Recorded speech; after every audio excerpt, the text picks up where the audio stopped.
Hello, everyone, and welcome to today's panel discussion. We'll just wait for a couple of minutes for people to join in, and then we can begin today's discussion. Sure. Yeah,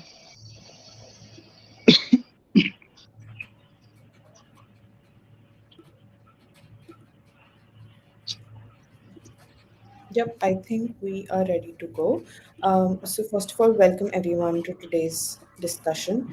Our topic for today is water, borders, and conflict, and the legal perspectives on the treaty obligations between India and Pakistan. Um, Today's conversation touches on more than just treaties and frameworks. It's about water, borders, and the lasting impact of history on peace and conflict. There are many treaties that both the countries have signed, and they're more than just documents. They're symbols of cooperation, tension, and resilience between two nations that share deep, complicated ties. With the current situation, I think it's worth asking, are these agreements still serving their purpose? What are the Treaties legal that both the responsibilities countries have. do they carry? And what happens if those are challenged? We're lucky to have with us a panel of legal minds who will help us unpack these big questions with clarity, insight, and perspective. We have Advocate Sujit Mashal, who is a High Court and Supreme Court practitioner with 10 years of expertise in constitutional, criminal, and civil litigation. We have Advocate Ravi, who is a legal consultant with strong expertise in contract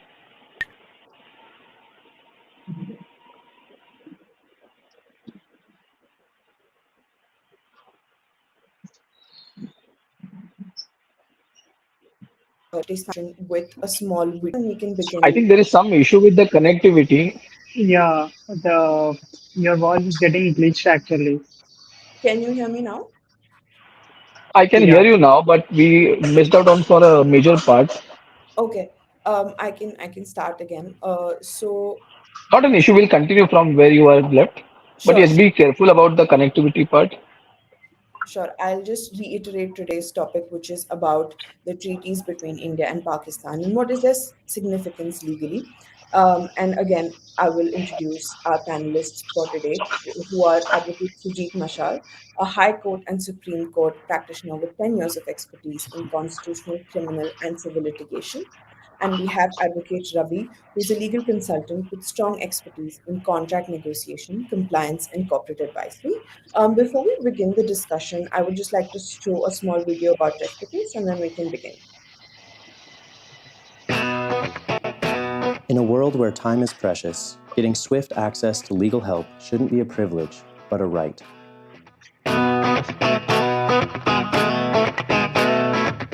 Welcome to Rest the Case, India's most trusted online platform for legal solutions. We are transforming the legal tech landscape, bridging gaps, and bringing legal support to anyone, anywhere, at any time. The legal field in India can be overwhelming. Courts are crowded, the search for the right legal help is confusing, and legal fees can be unpredictable. Many litigants face trust issues, uncertain about finding a lawyer who truly understands their needs.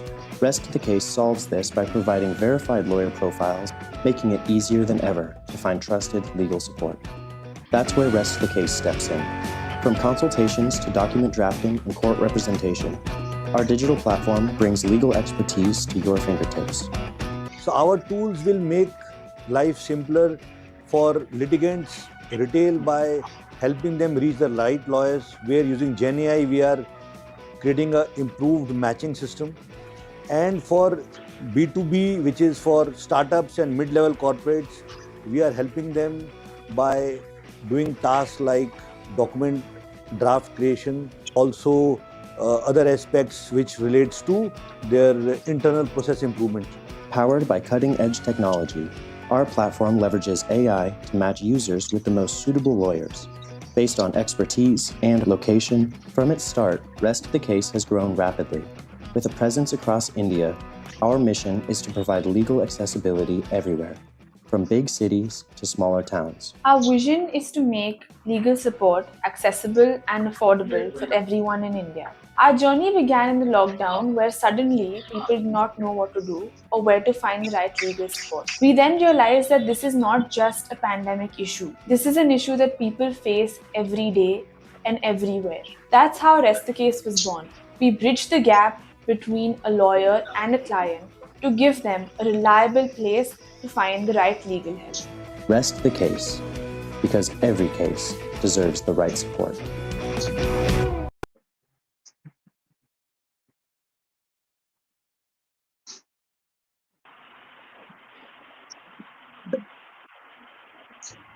Thank you for watching the video. So my first question I direct to both of you, which is about the Indus Water Treaty and the Simla Agreement, which are very historically significant. So if you could throw light on why they are significant from a legal standpoint, and are what do they contain in these agreements? So whoever would like to take it up first. See, first of all, it is not proper to put it across as if they are agreements. They are not agreements, they are bilateral treaties. Yes, it is also in the form of agreement, but bilateral treaties, they derive the structure from conventions which multi countries have signed, like Vienna Convention. So these are governed by the Charter of Vienna Conventions. All the bilateral agreements or multilateral agreements which the countries sign for mutual cooperation, development, etc. So now coming to this Indus Water Treaty, I would first speak about Indus Water Treaty. So Indus Water Treaty, which was signed in 1960, was in the negotiation right post 1952. The moment there was a partition between India and Pakistan, the first dispute that came up was who is supposed to use the waters of the Indus basin. This entire area where the Indus River as well as its tributaries flow is known as Indus Basin. And this was the first question because large part of the Punjab and Sindh province is shared between India and Pakistan. And that's the major agricultural hub even for India as well as Pakistan. We know, right, where the wheat grows. It's in Punjab. Where do we get the best quality of the agricultural items? Again, Punjab, Haryana, these are the states. That's because of the Indus water basin. So when the partition happened, the first dispute was this regarding the water. And after years of negotiation back and forth, finally in 1960, it was brokered by the World Bank. So that is when India agreed to share the western part of the tributaries with Pakistan with restrictive usage if it has to use the west part, whereas the east part belonged to the India and Pakistan could use the waters of the eastern tributaries, of course, with restrictive usage. So this is how the Indus Water Treaty was evolved and adhered till date before its suspension, as we see now in the warlike situation today. So now coming to the Simla Agreement. So Simla Agreement, now again, as we all know, this was the consequences after the formation of Bangladesh. When the liberation of Bangladesh happened, it was then all the superpowers, especially the US and other superpowers like Russia, China, all of them wanted to negotiate a treaty between the warring countries of India and Pakistan ever since their independence. So there was a lot of political pressure on the politicians then to come to the terms to give a pause on this war and then talk about development, talk about trade, talk about shared development. So then this historical treaty of Simla Agreement was signed, wherein the Pakistan as well as India they mutually resolved to resolve all the disputes bilaterally.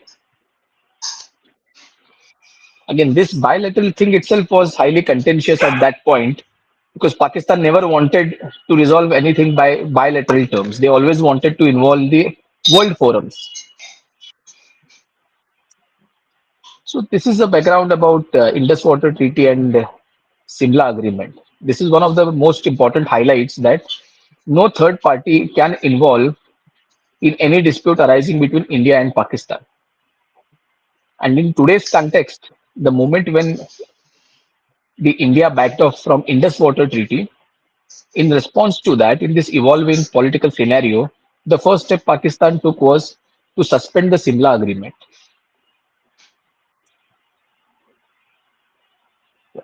Right.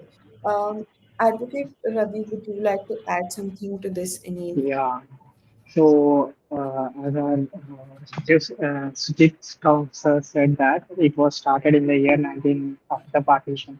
So, when it was actually in the 1948, when the India halted the water of the Indus River, not to pass to the Pakistan and not to give any water at that time, the Prime Minister Jawaharlal Nehru and the Pakistan's Prime Minister Ayub Khan, they mutually came into the treaty like an agreement to resolve this problem. And at that time, for sharing of the water, that how much water should be shared, what part of the water should be shared, in the friendly manner to resolve all the earlier disputes which was arisen at the time of partition. So for that purpose, in the friendly manner, they have made a treaty which is known as the Indus Water Treaty, and for making the good cultivation and also with the respecting the developments that to be done in the both the countries, not only in India but also in the Pakistan. So for that purposes, they have made this treaties. That time, the Pakistan was also they was not into made any treaties. Their intention was only to have the disputes. They want to solve the disputes only with the wars or with the weapons.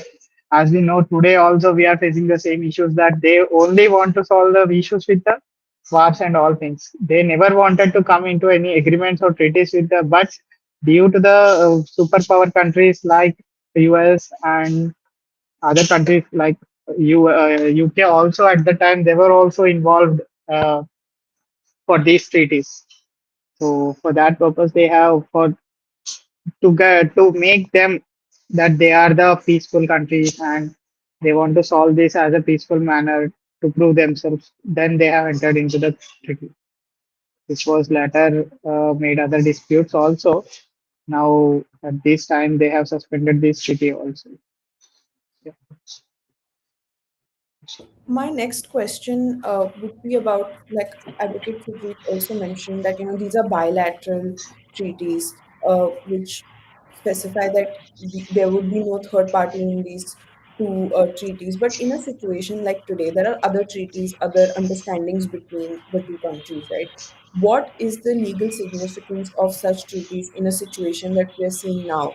What happens to these treaties, or what holding do these stand, or do they not stand any holding See, in a these treaties are known as enforceable at will. okay. So if you talk about the strict legal enforcement, there's nothing as such. As long as the countries want to abide, they can abide. Of course, the superpowers can put some pressure, but again, they cannot act as a neutral unless and until they are specifically given any authority in the treaty. Okay. Now, as far as As the Indus Water Treaty is concerned, so this itself is governed by its own internal dispute mechanism, wherein there is a panel of neutrals and two commissioners from each side is appointed to that panel for administration as well as dispute resolution. Now, these two commissioners, they do not have any further sovereign powers to override the political parties that are governing those particular countries. So ultimately, it is the sovereign powers which take a call on whether the terms are to be abided in any situation like war.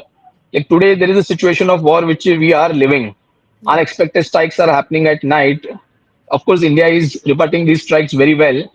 But now, in this kind of situation, the other party to any of such these treaties becomes an enemy country, and then there's no further cooperation. The moment the particular country is treated as an enemy nation, there cannot be any cooperation under any kind of treaties, and it is not enforceable by any world bodies as well.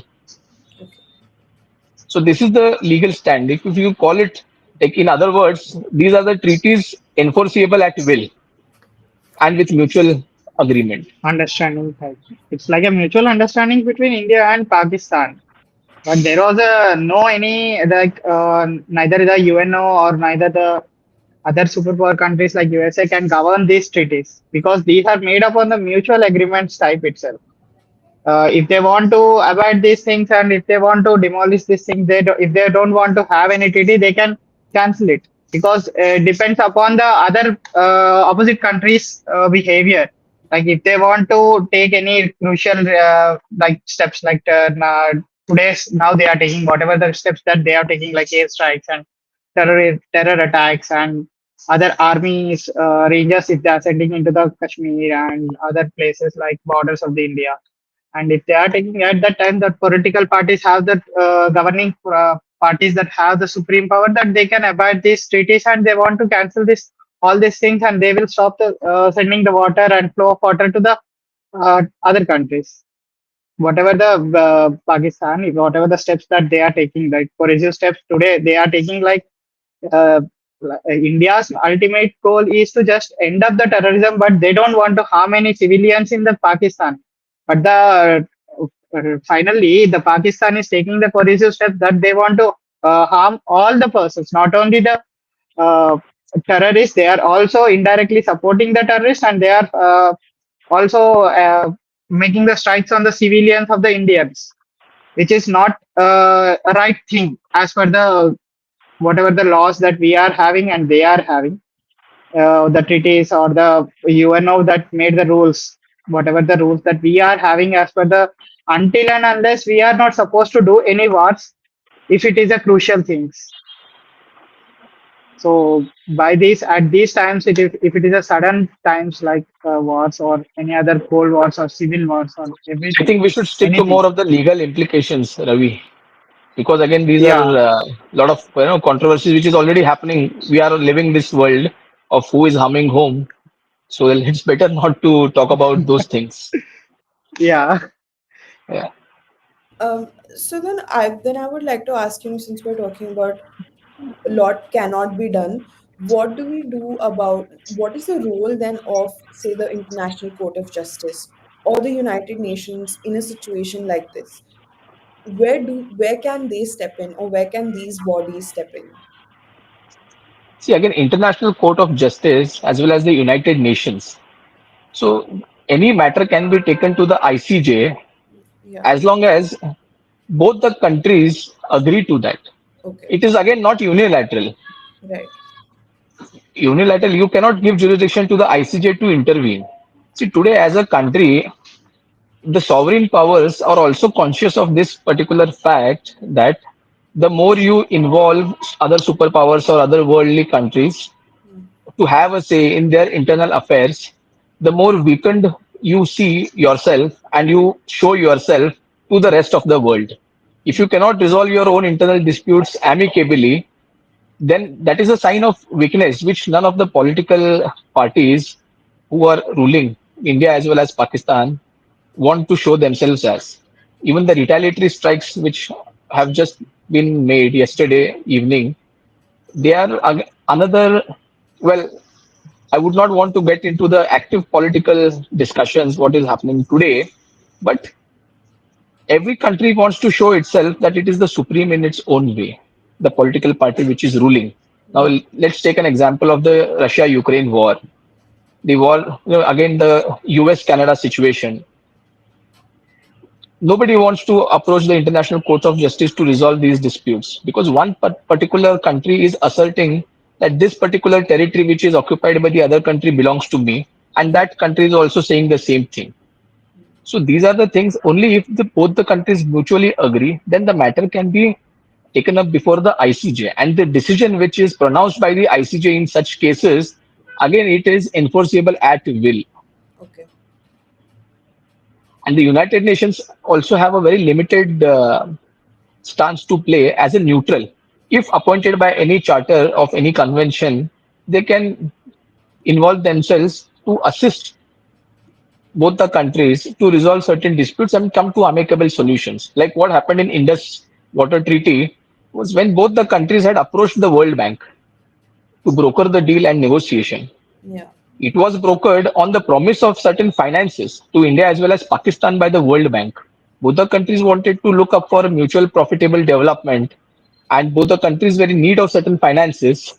The deal was able to be achieved, and it was honored. It withstood the time of three wars between India and Pakistan. Right. So unless and until any the both the countries don't want a third party to be involved, there's not much a third party or a country can do about it. Right. Okay. Advocate Ravi, would you like to add something to this? Mm, So then, as per then what our discussion is going towards, my understanding is that these agreements or treaties are enforceable at will. So that means that in a situation like what, they don't hold much legal standing, or they don't They don't hold. have the standing of enforceability, a strict enforceability. Like today, we are bound by certain contracts between private parties. To Yeah. enforce those kind of contracts in cases of breach, there are courts, Right. and we are abiding the law which is pronounced by those courts. Right. We don't stand in any situation where we can say that "Ki, this is a certain pronouncement by XYZ court and I don't want to comply. The moment I say I don't want to comply, I become the contemner. Right. But that is not the case when it is between two countries. Hmm. Because the issue is quite sensitive when there are two big countries involved, when there are two large democracies which are involved, and then there is a dispute between these two large democracies or any other country which is also governed by military. Yeah. It has to be abided by way of negotiation, and the neutral only has a right as long as both the countries agree to abide the observation or the guidelines that they discuss with the neutral. Right. Here I neutral means I am referring to the, in case of Indus Water Treaty, it was the World Bank. Yeah. And in case of the Simla Agreement, there was no neutral as such. It was both the countries. After the liberation of Bangladesh, they decided to put an halt to the war. They decided to mutually abide by certain rules as discussed in that.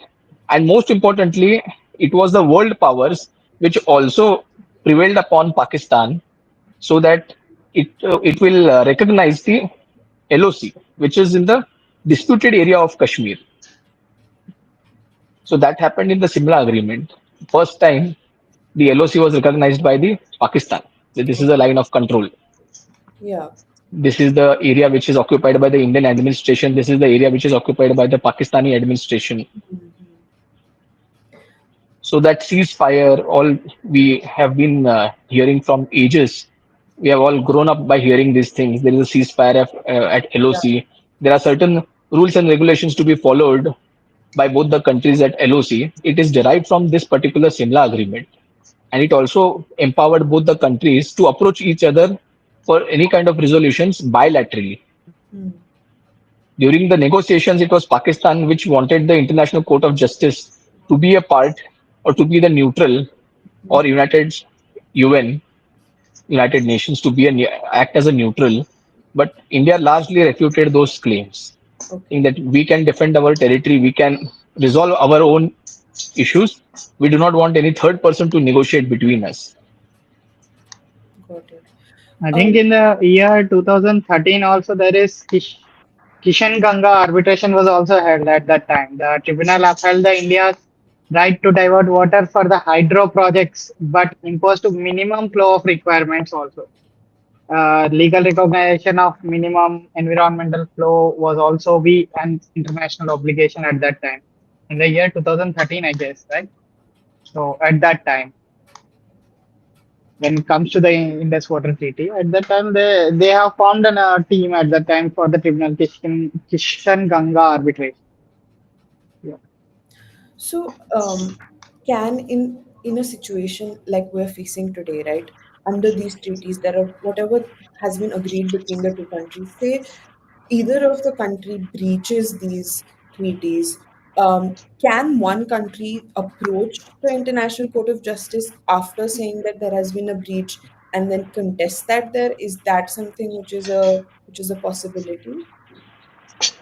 No, if the agreement does not provide the bilateral agreement, Hmm. then in such a scenario, no country can approach any international court. Of course, they can take their chances. Like Right. if India is a permanent member of the United Nations, they can always bring up this issue for discussion. But that is again to derive some mileage and political clout to back up their claims. Hmm. Right. Now neither India nor Pakistan is a permanent member to the UN Assembly. Yeah. So neither of them can go for discussion, but they can go for such discussion if any other country brings up that topic, like other how than these two countries, right? this yes, like how this Kashmir issue was raised in the UN Assembly by China Hmm. when the Pathankot happened, when the Uri happened. All these things were discussed in the UN Assembly, and it was majorly when the China was initiating those kind of discussion favoring Pakistan. So of course, it is not like either of these countries not being a permanent members of these international bodies, they cannot go and approach unilaterally and drag the other party Okay. to the table for discussion. Right. So you know how in usually in agreements there are clauses of conflict resolution. There are clauses which talk about if there is a breach, what will happen, how will we resolve this conflict. Does it hold any significance in these treaties to have a clause like this of conflict resolution, and would it mean anything? It's absolutely significant to have Yes. such clauses. Like now I think in it the is also Indus there as a Water clause Treaty, of arbitration that they have also taken this into the consideration at that time, but uh, they haven't mentioned anything that if it is violated, then what are the other steps that they can be taken. Okay. see now Aditya? in the Indus Water Treaty, there is a particular clause that dispute has to be resolved by the committee that they have set up as a neutral. Yeah. Two commissioners from each side is appointed to that committee, and so far that committee has overseen the administrations. And because of the guidance of that committee, the Indus Water Treaty withstood last three wars Hmm. until now. Right. So it's very important to have such a clause, but at the same time, those clauses, whatever, like whatever is the consequence out of that clause or outcome, like for example, in case of any breach from either of the sides, there can be no enforceability Hmm. to rectify that breach unilaterally. Again, it has to be through the diplomatic ties, and it has to be through the diplomatic dialogue Right. to rectify any kind of breach. Okay. Um, so then, if we talk about these treaties, according to you, in this situation today, now do we need to reform the existing treaties, or do you think that there is a need for both the countries to come into a new agreement and sign a new, say, bilateral treaty? What do you see the future as in these terms? See, both the treaties they have withstood the test of time.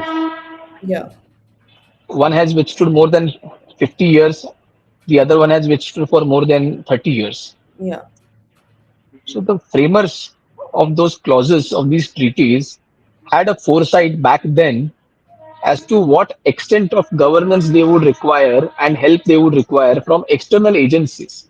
yeah. So that is the reason they have carefully evaluated the situation, considering at that present situation and the subsequent situation, what all can arise. They Hmm. had come to the agreement that one particular treaty should be resolved by their own body, having an independent body to overlook for the administration as dispute resolution. Whereas in the other, they gave power to our themselves, like to both the countries, to have that openness and frank political dialogue or diplomatic dialogue to come to mutual terms and understanding. Because today, any term where you give, like on the international stage, the moment you involve any third party, there are sensitive national issues which cannot be understood or handled by a third party. Yeah. as efficiently as you can do it for your own country. Hmm. So I think the framers of both the treaties have carefully evaluated while selecting these particular clauses. In addition to that, what they can do is they can add up certain more, if at all it has to be renegotiated. In my opinion, it does not require any renegotiation as it has withstood the test of time. But in case the framers come to a conclusion that they would want to renegotiate, then as per the mutual agreement, they should add up certain more enforceability clauses as to what would happen if this is breached, as to what would happen if this is breached. Correct. Again, those clauses may not be strictly enforceable, but that would act as a deterrence. Yeah. Yeah. And I think the first step right now would be that both the countries kind of go back to agreeing on following these treaties and whatever is under them. Correct. Yeah. Um, See, even as on today, also in the situation, I'll tell you a glaring example. Now, when Pakistan has appealed to the foreign countries mm, to de-escalate the tensions right now, yeah. US came out openly and they made this statement. The US Foreign Ministry has openly said this. It's none of our business. Yeah. But there is always a understanding behind when somebody makes this kind of statement, and that understanding is they are well aware as to what is the treaties that the India and Pakistan are a party to, and Yeah. what are the significant clauses that they have agreed for each other. Yeah. So keeping in these things in mind, and as well as the political scenarios, as we were talking about enforceability, now this is a glaring example as to even if it requires any forceful intervention between two nuclear armed countries, the world powers are hesitant Yeah. because they have always been resolved bilaterally. Right. All the wars between India and Pakistan have resolved bilateral with bilateral dialogues. Mm.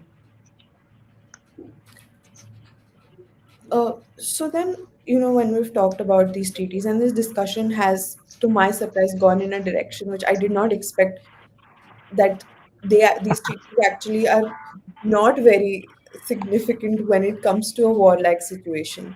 So then, if we can kind of touch upon why have them and what is their importance, why are they still important? Because right now we're seeing that they're not holding any value, but yet a lot See, of my people. common sense also comes to the same conclusion as to why have these treaties in the first place when you cannot enforce on each other. Yeah, But again, when you talk about diplomacy, when you talk about having a diplomatic contact with relations. multiple countries and nations, and when you are signatory to these conventions like Vienna Convention, Yeah. under which all these treaties, the charter, the main mother charter is the Vienna Convention, through Hmm. which all these treaties derive some power Hmm. for having mutual negotiation and all. So it is very important diplomatically to keep yourself, to interact with the friendly nations, to Yeah. interact with your neighbors and other countries, to be in touch with them, and to frankly talk about disputes and any raise any kind of grievances. It is important to have these treaties so that there is a set of rules that you follow. It's just like the way we have constitution in India. There Correct. are several rules in the constitution which are again directory, they are not mandatory. Hmm. The same thing is with the treaty also. You have a frame of rules, you have a frame of clauses which are directory but not mandatory, which are still are in the mandate of enforceability but cannot be strictly enforceable. Right. So it is So blow these hot and blow cold, but important for governance, good governance. Yeah. basically these treaties are legally binded upon the as it Vienna Convention of the Law of Treaties under the Article 26. And main of the objects are mutual adherence and dispute resolution, whereas the role of World Bank in this assist the appointment of neutral experts and arbitration if the parties fails to agree these treaties, and also guarantees that parties will comply with the obligation throughout the facilitation, not by the enforcement. So, major of the in the dispute resolution also they have mentioned that they will be having the appointment of neutral expert if any if any violations that takes place, and setting and in the annexures like in the treaties that they have also provided that setting up the court of arbitration for the solving of the disputes between the countries. but they are not that much strictly implemented how it should be implemented, because it always again like a bilateral treaties, it will be always upon the will, and both the countries should be uh, having the mutual consent about it. Whatever that they are making, that should be steps towards mutually, but not unilaterally. They cannot go with this. Got it. I think from my end, we have covered a lot of the questions that we had, and a lot of discussion that was important. I would like both of you to kind of give me your closing thoughts on this topic, kind of give me a conclusion and conclude today's discussion. See, of course, we have covered a lot of topics from an academical significance as Yeah, well as from the theoretical approach of the governance of the treaties, its mandates, enforceability. In fact, we have also transgressed these particular basic academic topics, and we have yeah, touched upon certain political things as well. yeah, So I think it was a good discussion. yeah, And I think there was also some sensitive points that we cannot cover as per the today's circumstances that we are yeah, going upon. So still we have covered almost all the academics that which we right, have to be covered, and what are the important structures of the treaties and how these are enforceable, and what are the steps that can be taken if the violations takes place, right. and how it has formed, by whom it has been formed, and what are the importance of the framing of the clauses at the time of treaties, and how they were thought about the how much years it can be stand in the society and in the between the countries.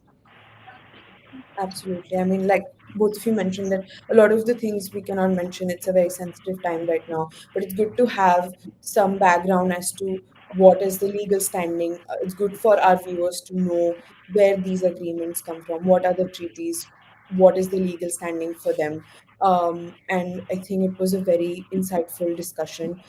Thank you so much to both our panelists today. Thank you so much to our audiences for joining in. And I would just like to end today's panel discussion by just saying that we have gathered here to, engage in a meaningful discussion about the current situation between India and Pakistan, and we do so with deep concern and empathy. And our hearts go out to those who are affected by the recent events. We extend our serious condolences to the families who have suffered losses. And I really hope that we see a good outcome from all of this. Thank you so much again for joining us, and I hope that we will see you again for our next panel discussion. Have a good evening, everyone. Thanks a lot.